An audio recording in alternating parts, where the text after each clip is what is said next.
Making newsletters with Google Slides instead of Publisher shouldn't be the toughest thing you've ever had to do in your life. See how I set the bar really low there? Looking at a school newsletter, I can see it's made up of some different images and boxes.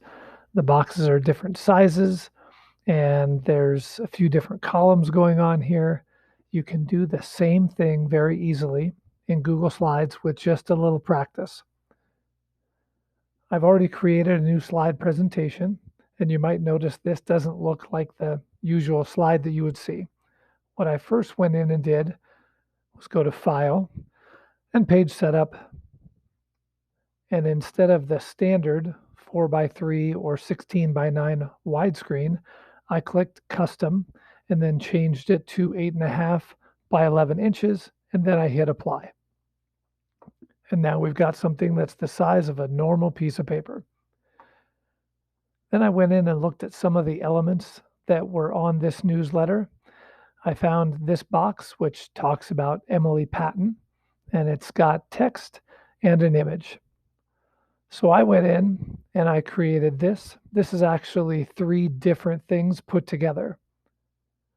You can see that there's this, there's an image, and then there is a shape around all of those. Here's how I do that. First, I'm going to go to Insert, Image. I can upload images from the computer, but that really won't be something you do in the near future because you'll be on a Chromebook and not the computer. You can search the web, you can look in Drive, you can bring things in from a URL or the camera. You won't really use that very often. Let's go to search the web.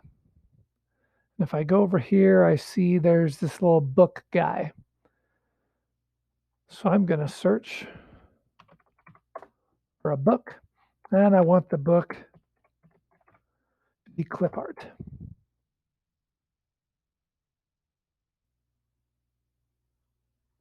Let's go ahead and pick this one, and I can click it once and then choose Insert, or I can just double click. Don't be worried that it comes in huge. It's really easy to just grab one of the corners and left click and drag it to a smaller shape. Don't do this. Don't grab it from the top and pull down. That distorts the image and makes it look dumb. Grab from a corner, left click, and drag, and it will keep the proportions the same as they were originally. And we want to have another text box in here, so this needs to get a lot smaller, and that's okay. Now let's go ahead and get the text that we want. We'll just grab this much. I'm going to go ahead and copy that.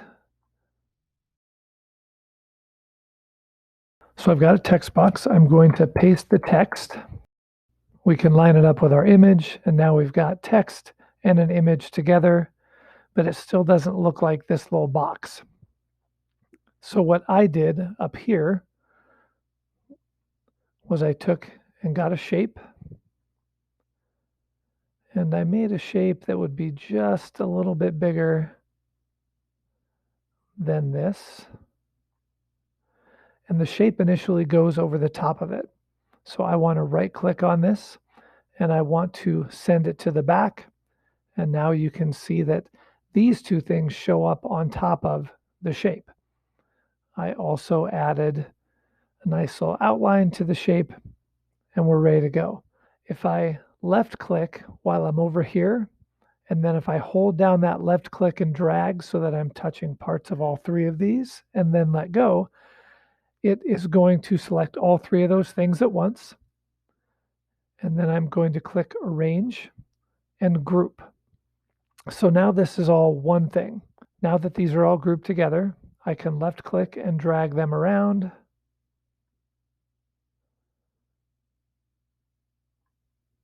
And if I need this to be smaller, I can just grab the corner and the whole thing will get smaller.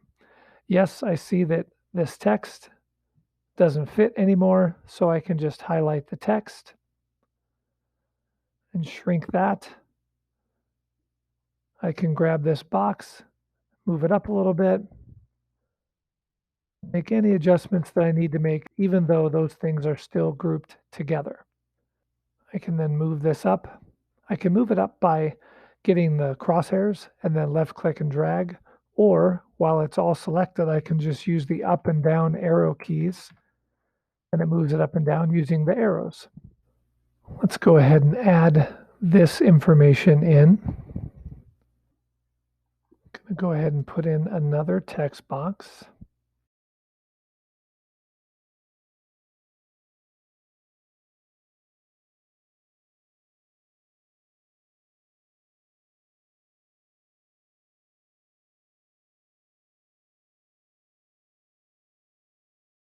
So you see you've got two things on this line, but I want them to be distributed evenly across the page. Actually, let's throw in another image over here. Let's go to Insert Image, and we're going to use by URL. So let's say I was over here and I did an image search.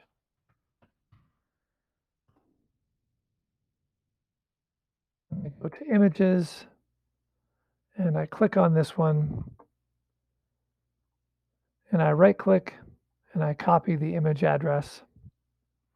And now I go to Insert Image, by URL, and then I paste in the image. And again, this is going to come in really big. First of all, I want to use this to crop it. And I'll grab this black tab right here. Don't grab the blue thing, grab the black tab. That's pretty good. And then I'll hit enter. And then I need to shrink this down.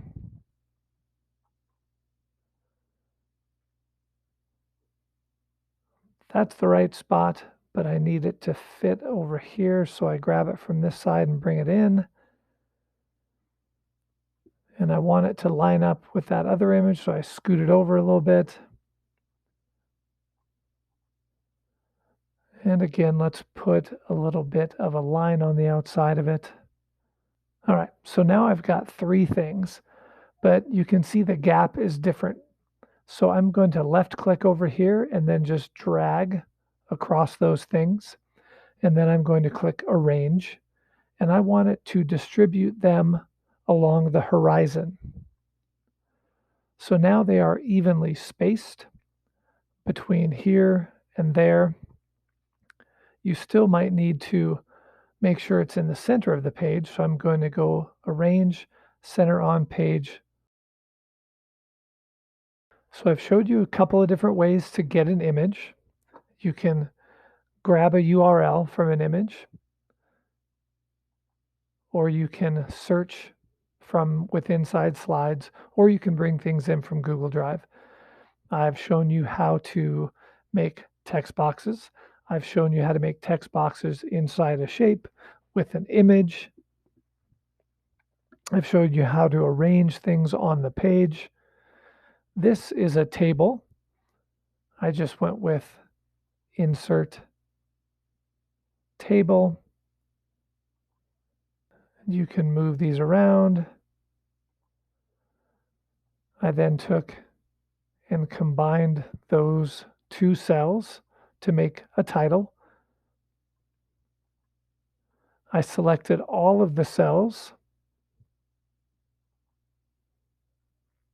and then picked a color and a line, and that made lines around the whole thing. If I end up needing to make this bigger, I can just move it out to there. So you've learned how to do all these things. How do you save it? You'd want to make sure that this is named. You'll choose Download as PDF, and then you can get this PDF to your school website the same way you have before. You can go into the folder where it's at, and you've got 2021 newsletters. You can make a copy.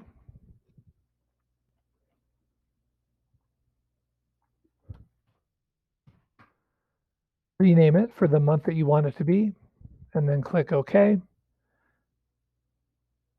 and you'll have a different one to work with. Hopefully, this shows you everything that you'll need to do to make the newsletters of your dreams.